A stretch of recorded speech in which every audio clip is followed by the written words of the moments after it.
Hello, everybody, and welcome to today's episode of Rise Up, Ignite Your Life, Voices from the Frontline. And I'm Krista Fee, in case you don't already know, and I'll be your host today. And I'm bringing a very special guest today who has a little different viewpoint on some of the things we regularly talk about than you guys are used to.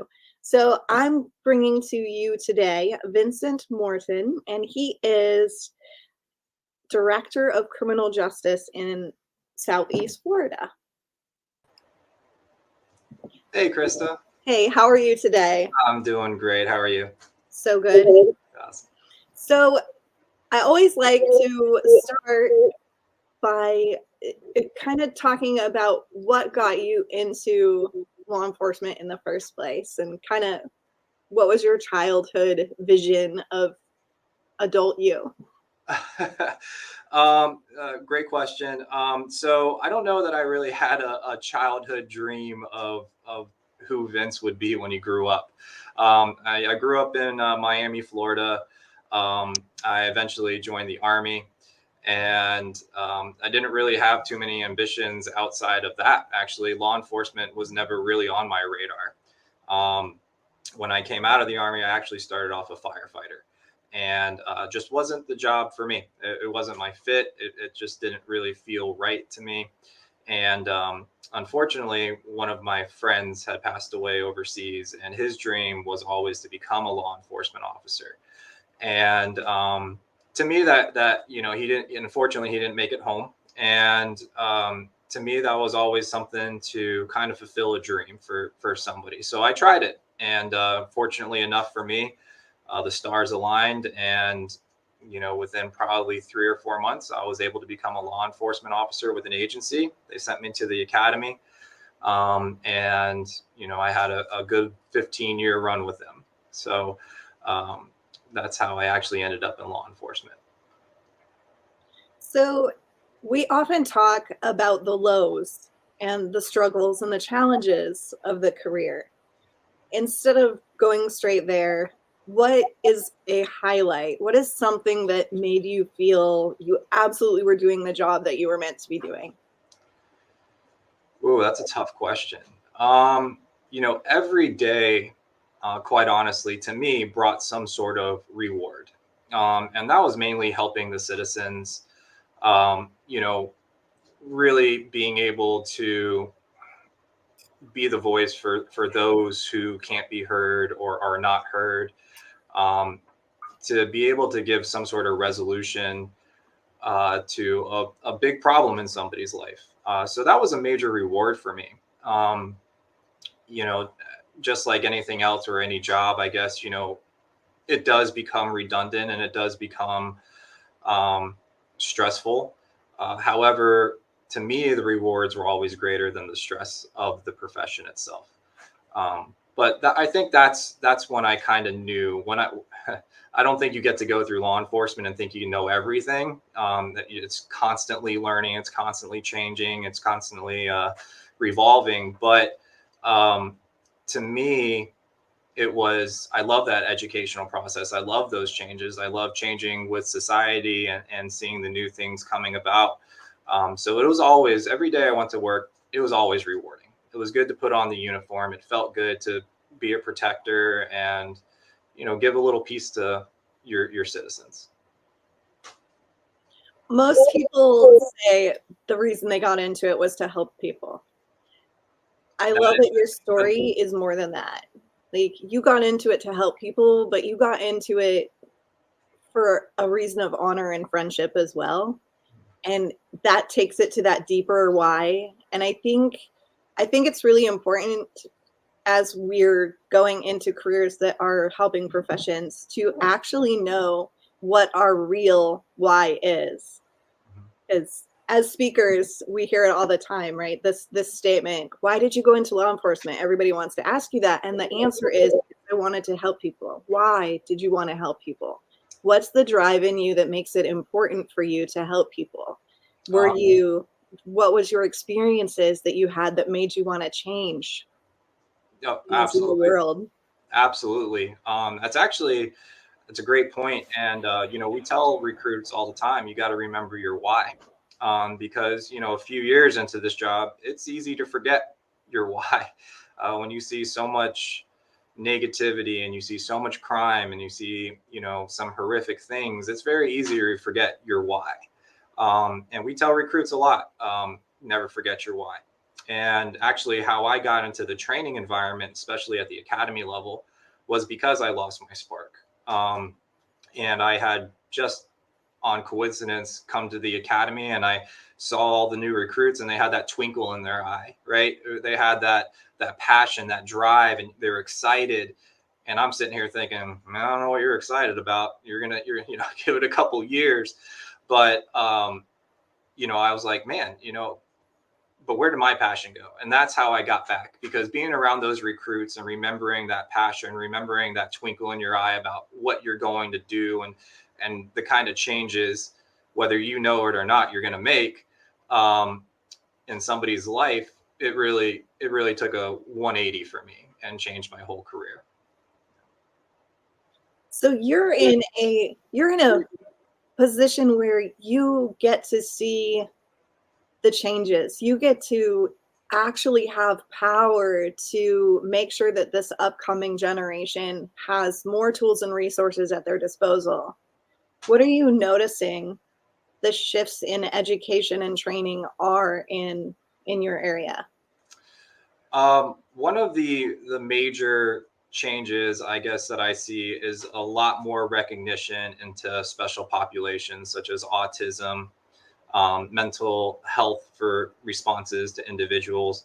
I will say, and I don't want to be stereotyping any generation, however, the younger generation, right or wrong, kind of seems to have lost their communication and their critical thinking skills a lot. It seems to have diminished, and I'm not sure if that's like a fact or proven anywhere, but we are kind of seeing that it's taking a lot more work to get recruits to communicate properly with strangers or even each other sometimes, and the critical thinking skills of being able to make a decision on their own. A lot of times they just look at the trainer and, what do I do? Or they look at each other and be like, what would you do? So without that, having that critical thinking and communication piece, there is a big breakdown when it comes to interactions with citizens or any type of call or case or anything like that. So what we've been really implementing here at the academy is a lot of role play scenarios. We've introduced a brand new Virtua system, which is like a 300-degree simulator, to put them in a real environment to understand that your situation is not just in front of you. You have a 360-degree environment for situational awareness that you have to be aware of as well. So, these little pieces seem to be helping the recruits overall. And of course, our FDLE, we're run by FDLE, Florida Department of Law Enforcement. They've done amazing strides in making sure that the academic pieces and the proficiency pieces are all there. So the training, we are seeing a lot more, I guess, hands-on training than we were before. A lot more. It sounds like tactical is what everybody likes. Everybody wants to do the weapons and the cars and all of that stuff. But relational, and what you're talking about is those relational tactics that are social skills are so important. And I think old school policing would kind of laugh a little bit at, why are we having to worry about social skills, relational skills? And those relational skills that you're talking about go beyond just working with the community. That can follow through with their relationships at home as well, and their ability to communicate with their families, which is such a vulnerable area for law enforcement.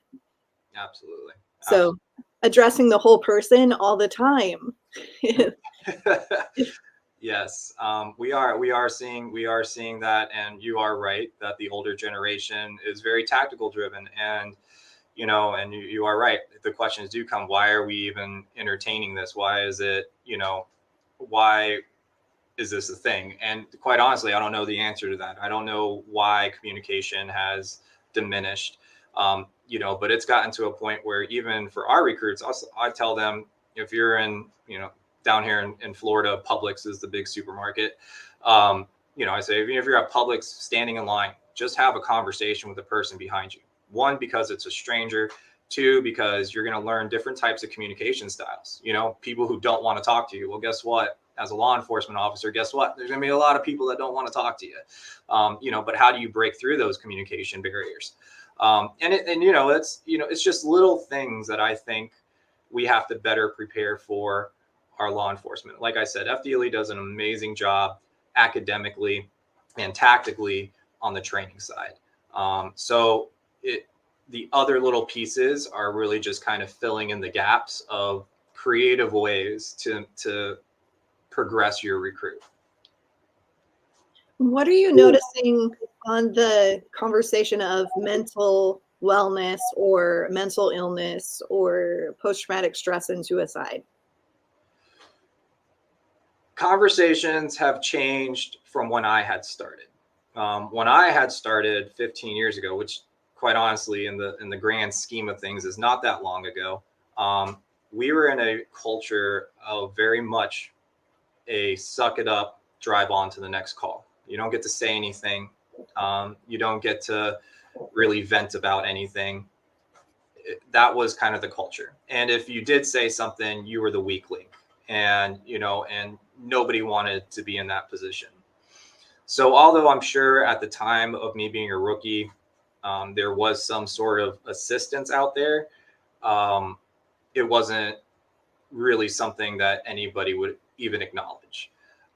Today, we are seeing a trend to where agencies are more aware of the mental health problems within their agency, or specifically within their officers. So they offer programs like EAP, or they have mental health counselors on site.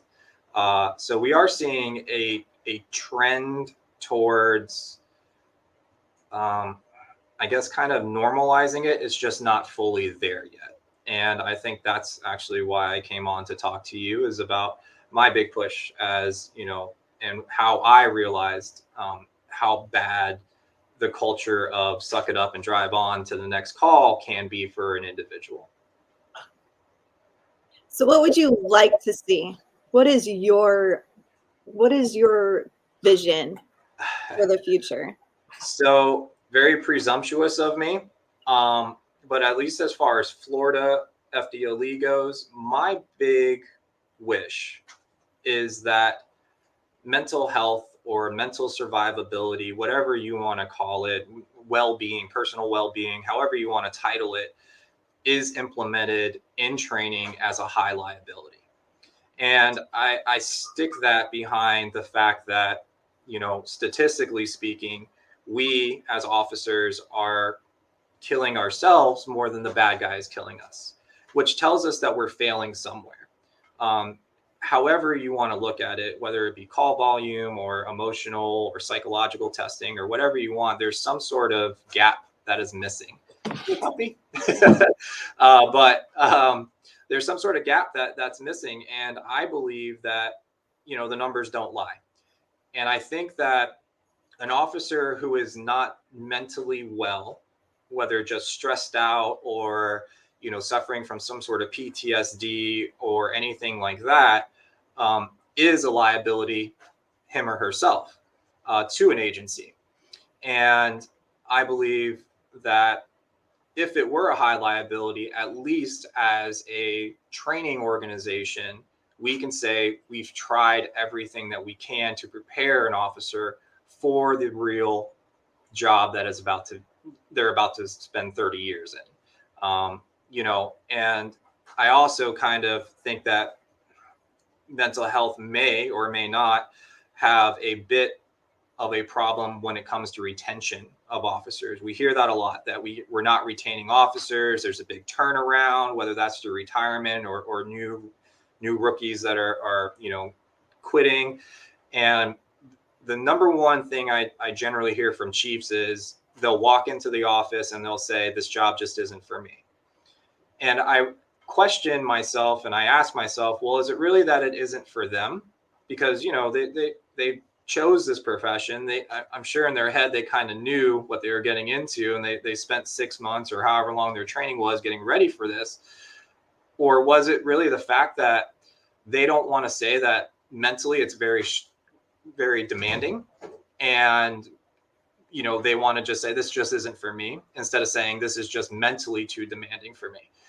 And, you know, I believe that if that was really the case, you might have saved that officer. If it's just mentally demanding or there's some sort of struggle mentally, you might have saved that officer in place if we had things in place that really helped them through those moments. I also would like to see, and like I said, this is very presumptuous of me and probably very long term, but I'd also like to see policy and procedures in place that protect officers, that if they are suffering from some sort of mental health issue, as far as PTSD or, you know, struggling with a call or whatever it is. And I don't want to lump everything into PTSD, because I'm not sure that what officers encounter is all PTSD. I'm sure there are many cases where it's PTSD, but maybe sometimes it's just difficulty learning or knowing how to get over that call itself. Maybe it didn't really cause too much trauma, but it's a very difficult call to handle mentally. But I'd also like to see, you know, policies and procedures in place that protect our officers, that come forward and say, hey, I'm having an issue and I'd really like some help. Right. Right. We agree with everything that you just said. So the entire foundation of our organization and what we want to implement is that it starts before hire, that informed consent. What's the job really like? It's amazing how many people I talk to who say if they'd have been prepared mentally for what was to come, if they were told what they were actually going to see, especially just yesterday, I spoke with someone who worked in crimes against children, and he had to watch hours upon hours upon hours of footage. And he said, if they had only given me a choice and said, this is what the job is, are you prepared for that? And provided the resources of how are you going to cope with the stress of this work? How are you going to cope with the moral fatigue of knowing there's this bad guy out there that you can't do anything about? And we can address that all ahead of time very easily if we just focus on mental wellness at every level of employment. So we have a real similar vision of the future that it's really just agree with that. Training. Yeah, I really agree with that. Law enforcement, I believe, as a whole throughout this nation is great at proactively looking at things. As far as crime trends, right? You know, shot finders and license plate recognition systems, you know, all these tools and gadgets to proactively be out there making sure our citizens are safe. And I agree 100% that I wouldn't change that for a minute. But I feel that we are reactively dealing with officers themselves when they're struggling from something, especially on the mental health. Now, I'm not talking schizophrenia, paranoid. I understand that's a whole nother world of mental health. I'm talking about officers who are truly struggling with calls, maybe home life stuff or you know, PTSD, stuff like that. And I want that to change. I want us to sit there and say, not only are we protecting our citizens, we're protecting ourselves mentally and emotionally throughout the process of 30 years, because this job can take a toll on you.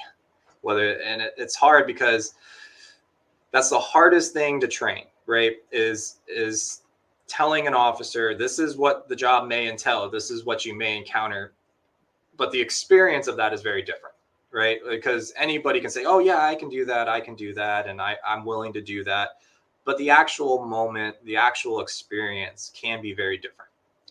You know, because it comes down to, quite honestly, in my head, their perception of what that would feel like, their perception of how that would look And sometimes that's not reality, right? Sometimes it's way worse than just what you think it might be. When somebody's shooting at you, you think, okay, I would get behind cover and I return fire.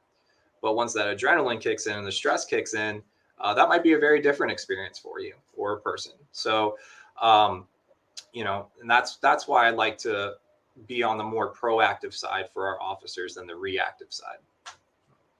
Right. What you just said really illustrated a challenge that we're having with the conversation around it. What are we talking about?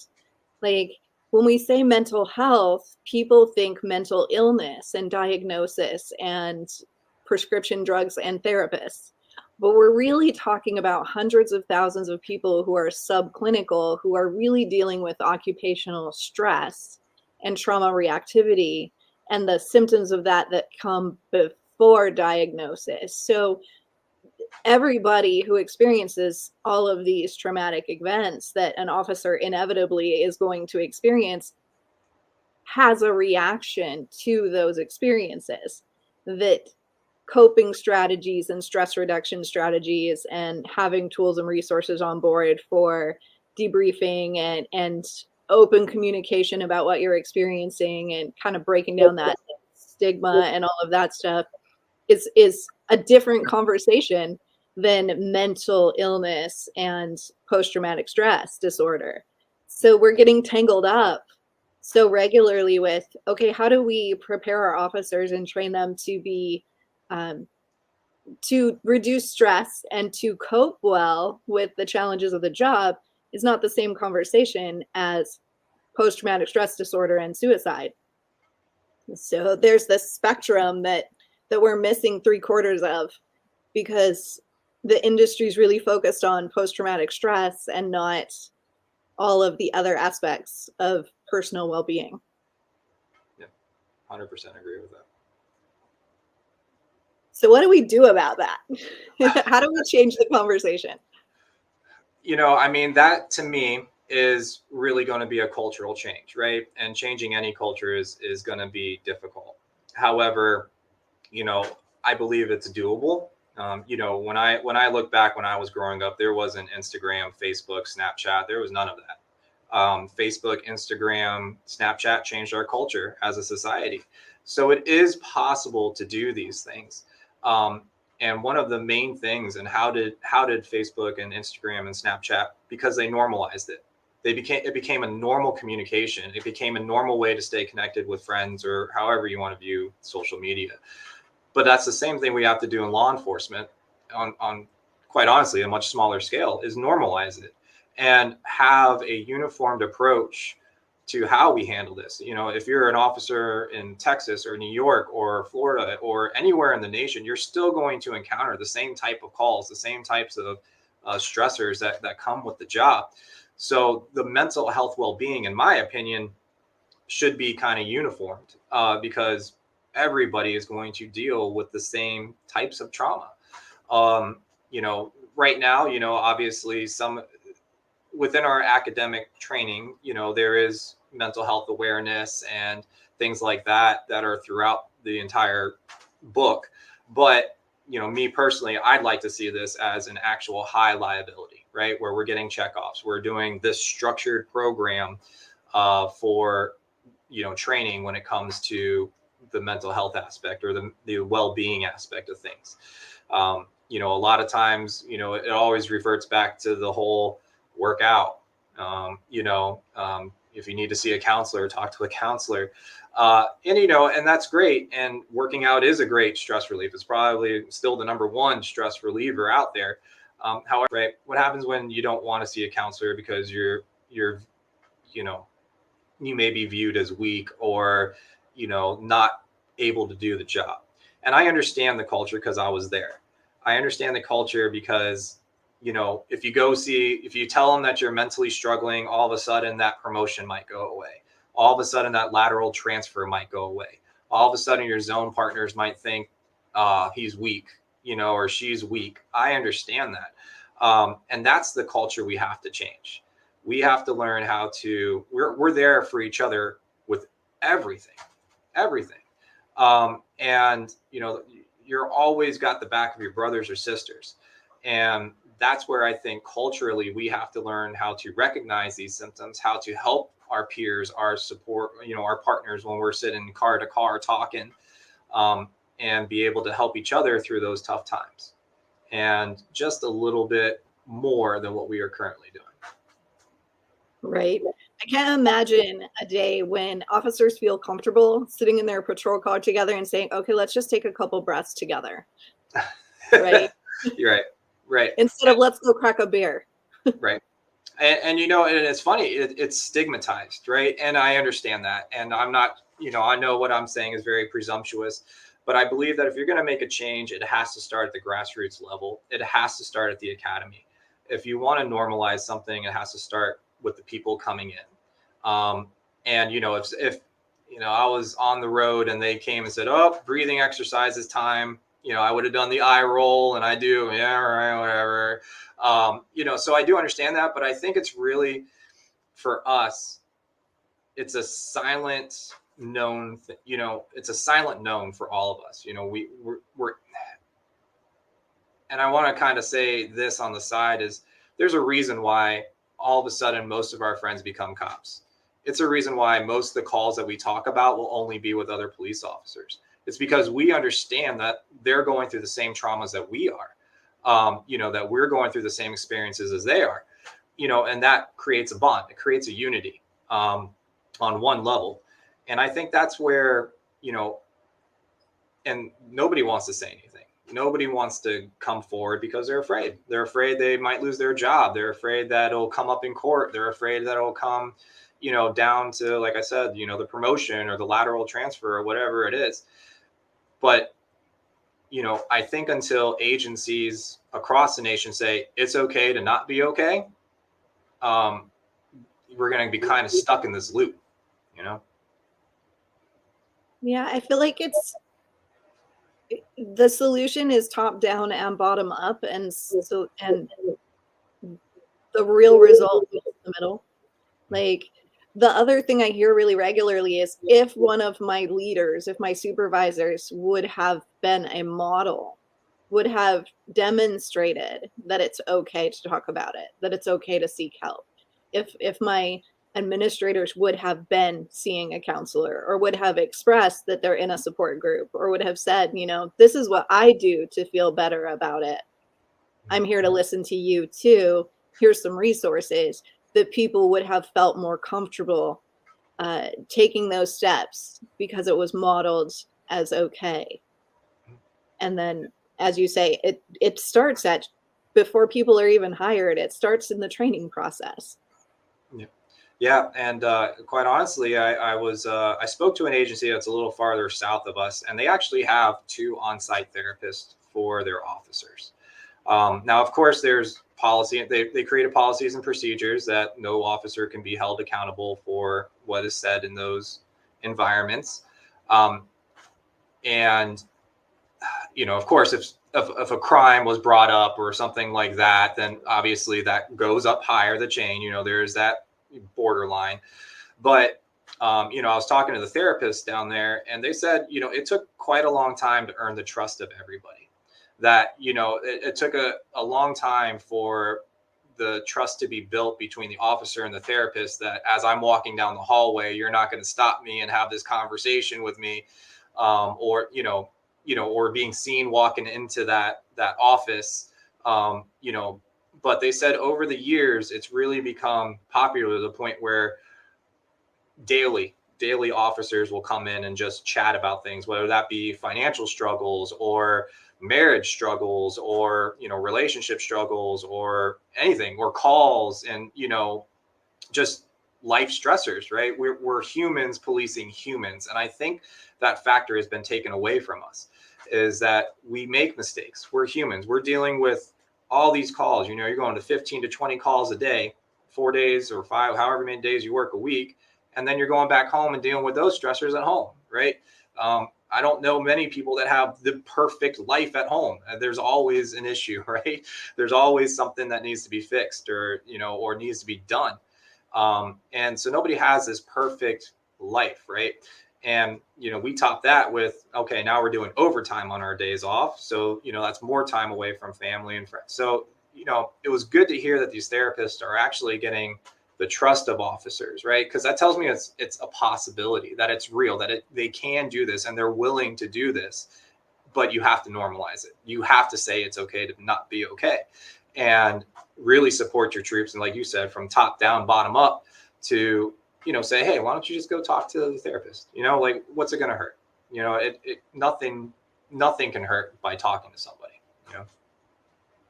Right.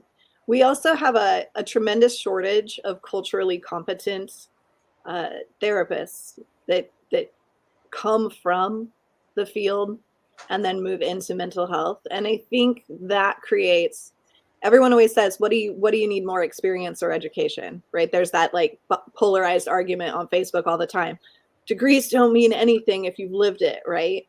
Well, I think the reality is, why should you get one or the other? Like, in a perfect world, the right person to work with law enforcement is someone who has experience and actually can relate to what's going on top of being educated and skilled in mental health, so that they can provide the tools and resources that are needed. I don't think that we have to settle for less. I think that we should be recruiting actively to create a team of therapists that are therapists, counselors, coaches, at all the different levels, that are actually prepared for this job specifically. Mm-hmm. So we're almost creating a new type of position, basically, a new type of mental health servant, so to speak. Yeah, no, 100%. What firefighters and EMS personnel are exposed to, nurses, doctors, any first responder, that's a very unique field. It takes, I've said this in many other interviews and things, it takes a very unique person to be in those fields. It truly does, to take the span of the life of that type of career, a very special person. It has to be very well-rounded, physically, mentally, educationally, you name it. It has to be a very well-rounded person. And I think as part of this goes, and I read a statistic recently, in that, a law enforcement officer will be exposed to 188 critical incidences in their lifetime, whereas a civilian might be exposed to 1 or maybe 2. That's a huge impact on anybody. Those 1 or 2 incidences, and I think we all know somebody, non-law enforcement, that had 1 incident in their life they've held on to forever that was just major trauma for them. We're getting exposed to 188 of those. And although it may not always be personal, it doesn't mean that it doesn't take an impact on us on the mental health side. So I agree 100% that, having a specialization, or maybe, I guess, I don't know much about what it takes to become a psychologist or anything like that, but, maybe having a specialization, just like they would, criminal justice administration versus criminal justice leadership, having a specialization or an additional certification that you can get for, law enforcement, first responders, that'd be a major cultural change and be amazing for everybody, I think. Yeah. I love making the conversation bigger. Yeah, these are some pretty big conversations. I think we just get stuck on this mental illness thing, and we just cycle round and round, and we're not actually coming up with solutions. So as we can brainstorm bigger and broader topics, we can realize that there's actually a lot of things we can do that are completely rational and reasonable and low cost, real world, science backed. Like, there's a lot of things that are out there that are accessible that can easily be implemented. So it's easier to look at the big picture than to look at the small crisis that's occurring. It becomes solvable when you break it into pieces. Yeah. So I think that gives people more hope. And 100%. And it's going to take big changes, unfortunately, but law enforcement as a whole, we call it the pendulum, right? The pendulum swings one way and then it swings the other way. We have notoriously adapted and changed to what society and culture is doing. The one thing that hasn't changed is our culture, and that needs to change as well. And, and I don't want to say it hasn't changed at all. It does change over time. Don't get me wrong. But, with these aspects, right? Like I said, I don't want to be reactive to this, right? I want this to be proactive. And unfortunately, we're working with a group of individuals or officers who are very well trained to respond to mental health crises, right? They know the signs, they know the symptoms. So who better to hide those symptoms than the person who goes on these calls every day? One of the main things I hear from officers who take their life, actually, we just had one recently. First thing I heard, never would have seen it coming. Never would have seen it coming. That's because they're trained and they know what not to show. And I know it sounds like very blasé of me and very vague, but that's the truth. The truth is, if I know what not to show and how to make the finger pointed at me, then that's what we do, right? I know not to go in an interview and make some type of sarcastic joke to the boss, right? It's the same way. So I think these big conversations are great. It's why I've been really trying to push and have these bigger conversations on many different levels. And just the word getting out there, I'm hoping will normalize this mental health, if you want to call it that, crisis that we're kind of having within first responders. I think it does. I think podcasts like this and a number of friends that, like, I know there's a ton of these kinds of podcasts coming out where people are telling their stories. They're talking about their experience with the job. They're talking about the challenges they faced. And they're talking about the way that they felt betrayed, the ways that they weren't supported, the ways they wish they could have communicated about it. So the more people hear from people who've experienced it, that I wish I could have said that I was hurting. I wish I could have reached out, or even worse, when I reached out, I was made fun of or given bullied on the job, like I was rejected. When we hear that, it allows people to go, oh, I don't want to be that person. I don't want to be that person that causes someone to feel like they're not part of the family anymore. I don't want to be the person that causes them not to have what they need, so they end up killing themselves in the parking lot. I don't want to be that anymore. So what can I do to put myself out there in a better way for my brothers and sisters? What can I do to do better? And that's what's, just talking about it, just getting these podcasts and these conversations started. People will start to realize that it's not a death sentence to be struggling unless you ignore that you're struggling. Yeah. And I think, like you said, and I think,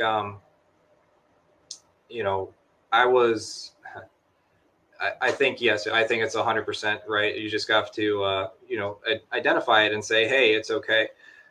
My story, I didn't even know that I was struggling in any sense. And that's, one of the major things that I don't know that everybody realizes, the stresses that this job brings on. And in my case, I was unfortunately medically forced out from a car accident. And, I was told, you might not walk on your leg again. We might, it's going to be rehab, but, law enforcement might be out of your picture. And I was so stubborn. I still identified as a police officer so much that I was like, no, I'll be back at work. I'm going to be back on the job. And I did. I went back. I was on light duty. But for a while, but unfortunately I ran out of time and I had to be full duty or nothing by that time. And, but at the same time, when I was in the hospital, everybody said, oh, it must've been the most stressful time in your life. And quite honestly, it wasn't. And I had to question myself. I had to do a lot of deep digging on that. And it took a lot of interpersonal thought and really came down to the job. I wasn't in law enforcement. I was forced out of it. Had you told me that, or asked me the night of the wreck or the day before the wreck, are you okay? Is everything great? I would have told you, I would give you the big thumbs up. I'm amazing. Everything's awesome.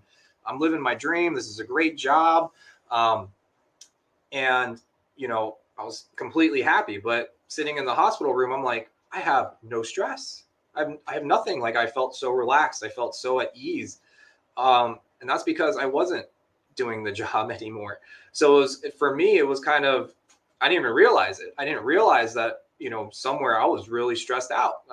Deep down, I was really stressed out. I was not the person I was started to be, and I not the person who I want to be. And I think that's a big thing, is that sometimes we as law enforcement in our culture, we don't realize what the stresses are that are being added onto us. We think it's just a normal day in our life. So that's why I think it's important for everybody to kind of just talk to somebody and really let this stuff out, and have somebody they trust to have those conversations with, to be like, okay, it's okay, but these are some things we can do to make it better. Right. Yeah, that's such an interesting point to make, because a lot of the folks that come on the show, they had a progression of negative coping strategies. So they turned to alcohol and it got worse and worse and worse over time, or they turned to other illicit drugs and it got worse and worse over time. So they didn't notice because they were using coping strategies that were unsuccessful. But the other thing that people have mentioned before that I think you just really clarified was that there's another kind of just holding stress. And it's been expressed as, oftentimes towards the end, I would get in my car and just sit there before work. I wouldn't be able to turn the key and drive to work. Like, I'd have this hesitation, not a fear, not a dread, not any like real markable feeling. Just I just want a few more moments before I do this. I'm not ready for this yet. And that's a really big indicator of the amount of stress that you're holding. So as you just said, that relief, that almost a sense of relief that, oh, well, I get to take a break at least, if nothing else. Mm. And to not be going, oh my gosh, I don't get to go back to work. That's a tragedy. But oh my gosh, oh, I can breathe. Yeah. Yep. That's a really important awareness to come to. That. Yeah. And unfortunately for me, I don't, like I said, I don't think I would have recognized that before. I don't think because I didn't talk to therapists. Like I said, culturally, it was, it's something you do at my time. And, I quite honestly, I probably would have never told you I was that stressed out. I didn't realize being in a hospital bed, not being able to walk anymore, was going to be the most relaxing moment of my life. And it's sad to say, and I would never take away my career. I love my career. I loved my agency, and I would be back there in a heartbeat, believe me. But it was very enlightening to see being forced out of that position, what that position can truly do to a person. And, it was a good enlightenment, because now I get to share that with my recruits, and I get to reshare that with, it builds up, and it's a slow build up, if you will. Right. I kind of take it like a bad relationship that you don't know it's getting bad. It's, it starts off all love, and then all of a sudden there's one little fight, there's another little big fight. It's a slow build up of bad. And I don't want to say anything in law enforcement is bad, but that's how it was with me. It was, I started off, normal shifts and never having to do anything that was other than just my calls. That turned into overtime. That turned into more overtime. That turned into specialized units. That turned into, more specialized units on top of overtime. And all of a sudden, I was spending more time in uniform than I ever was in civilian clothes. And I think any law enforcement officer that is watching this podcast or anywhere can look in their closet and see they probably have more uniforms in there than they do actual civilian clothes, or the civilian clothes are collecting dust while the uniforms are looking pressed and clean. But to me, that tells something, right? It tells us that we're identifying as a law enforcement officer. That is our encompassing world. And I don't believe that really should be the case. Law enforcement is our profession. It's what we want to do to protect people, to make a difference, to try to make a change in whatever you want to do. But it shouldn't be who we completely identify as, right? We should identify as fathers and mothers and wives and husbands and, sons, daughters, whatever it is, but we're identifying under this badge and this patch. And, that I believe in itself has a major stress once that culture has been adapted. I love that you said that too. It's one of our modules. Our system is a modular system, and it's intended to address the specific needs of every department based on what the needs of that actual department is. So there's an assessment and conversation that happens before we go, oh, this is what your department needs. It's not a one size fits all world, but identity is one of our core principles. So, and I've had a number of conversations with people and they're like, identity, that's advanced work. Like that's stuff you only can talk about identity with people that are really self-aware and, are like, have had a lot of self-help experience and really understand their empowerment. I'm like, I think identity is one of the first pieces that law enforcement and firefighters especially really need, because in those careers, you literally identify yourself when you speak to other people. You don't say, hi, I'm Vince. You say, hey, I'm Officer. So, I mean, it just in every single aspect of your daily conversation, you are rejecting your own identity to take on this role. And it does follow you so seriously. So I'm like, I don't really care if the general population thinks it's advanced work. I think it's crucial work to allow people to recognize where things are going wrong for them. And again, it can be addressed. You can teach that identity stuff pretty simply, I think, in the early training stuff. It's just a conversation. We change the way we talk about it. Yeah, 100%. And I say the same thing. I mean, I am 100% about agency loyalty and agency trust. And I think that's one of the main things. We work so much because we want to show our agencies we're a valuable asset, that we want to go out there. We want to make a difference. I want to get that promotion. I want to go to do this specialized unit or whatever.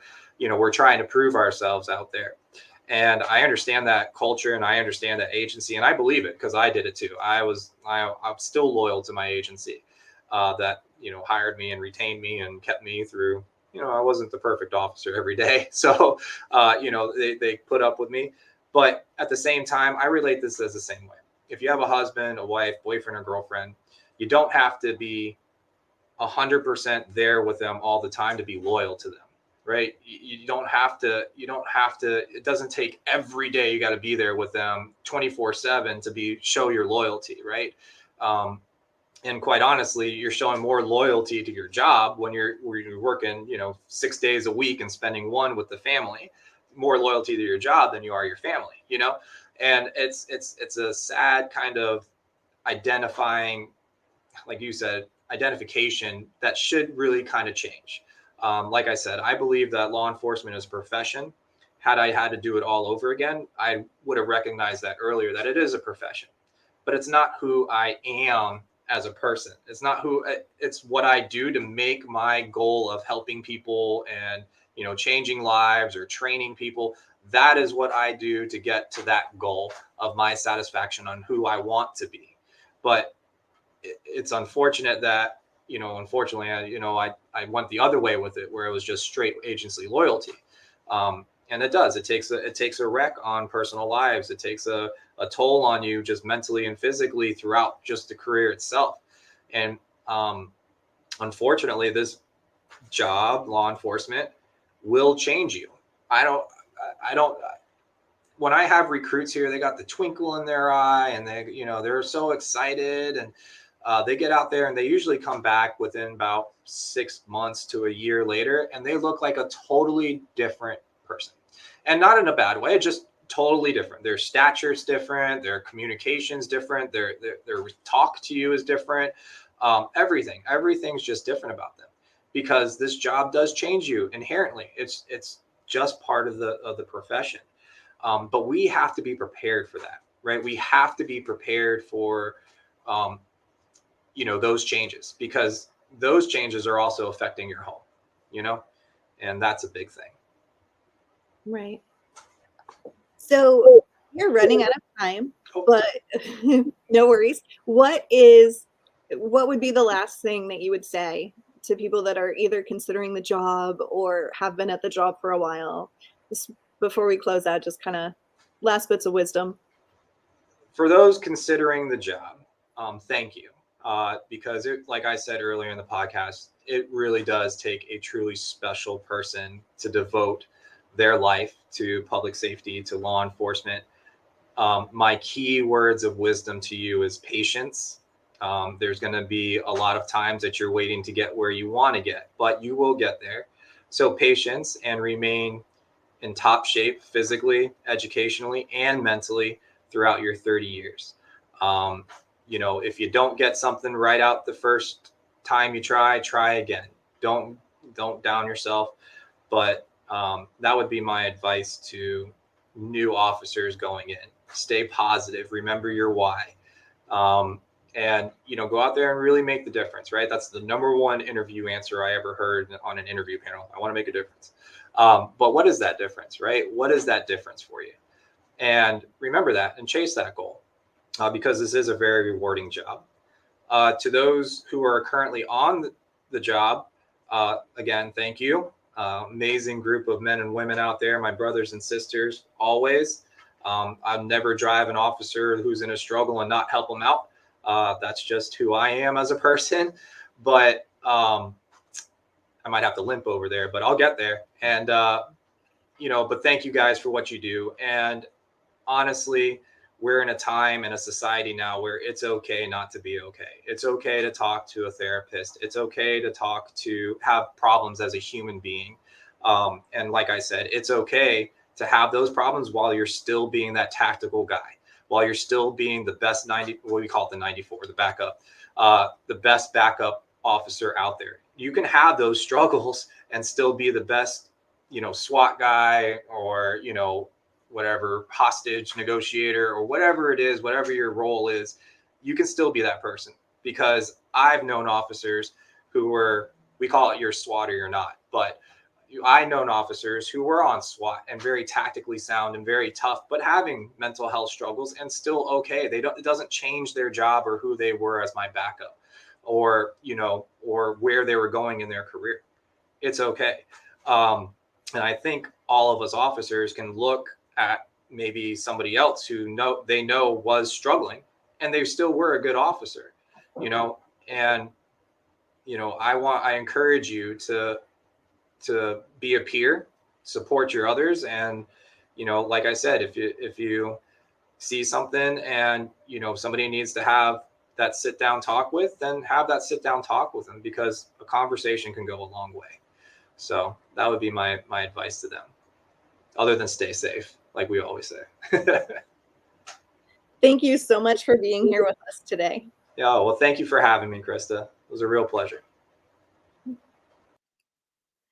Thank you so much for watching the show today. And you can always connect with me if you want to connect or have questions. I can follow up and ask Vince for answers. So even though we're not on the live format anymore, you guys can still send questions our way if you want to talk about something or you want an answer to something. So please feel free.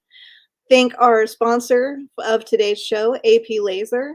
If you want to start a new business for yourself and you're a crafty person, AP Laser has tons of amazing turnkey business opportunities for you. You can go to aplaser.com. Very easy to find. They offer incredible support. So also, please check out our Ferryman mission that is coming up in June, where we will be taking over 100 plaques to families of fallen heroes from Texas to Spokane, Washington. And we'll be stopping at a number of different organizations on the way to share awareness and education opportunities that are coming up. So we can't wait to see you guys. If you want us to come and visit you, you can just message me, let us know. If you want to know more about our Ferryman mission, you have someone that we need to honor, please let us know. All of that is free to our end users. We do not, none of this ever costs our people anything. We serve all of our military and first responders, especially those who die at their own hand, who are not given those honors on the walls of their precincts and on the city memorials. So we want to make sure that your person is honored, respected, and remembered, even if that's not standard procedure now. So again, thank you for being here with us today, and keep talking, keep reaching out, keep asking yourself, how can I be a better person to support my coworkers, to support my communities, and to support myself? Krista Fee signing off.